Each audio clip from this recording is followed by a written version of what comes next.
ازاي ما تتعبش في رمضان؟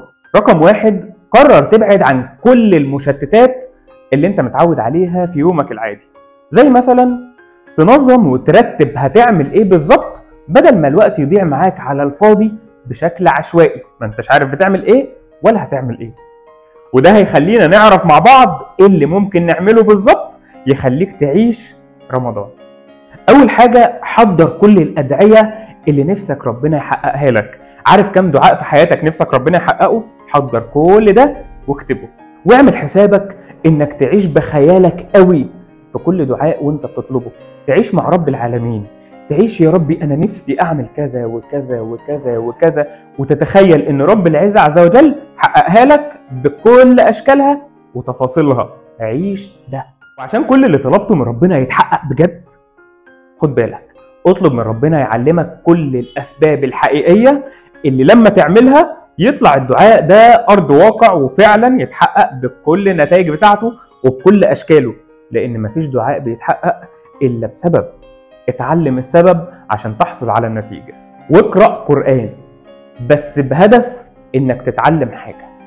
قبل ما تقرأ قل ربي زدني علما، وقبل ما تقرأ قل اللهم لا تجعلني من الذين ضل سعيهم في الحياة الدنيا وهم يحسبون أنهم يحسنون صنعا.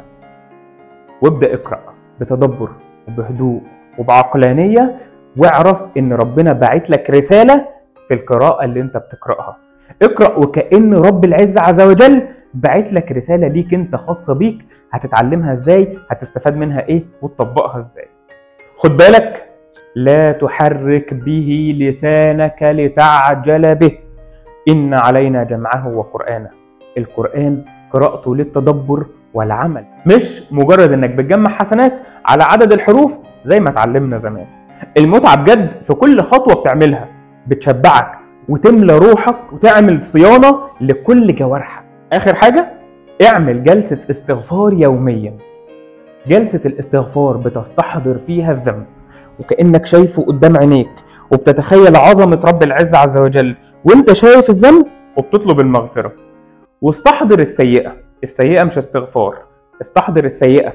ظلم ظلمته لحد، كلمة اتكلمتها على حد، او حصل حاجة من هذا المنطلق.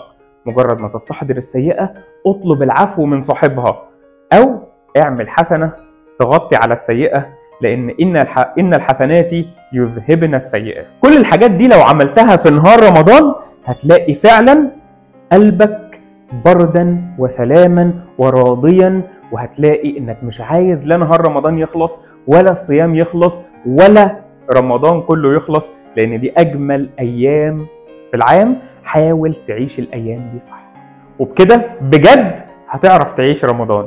كل عام وانتم طيبين، احلى ايام داخله علينا. كل عام وانتم طيبين، وان شاء الله نعيش الايام دي باقصى فرح وسعاده وسلام. سلام.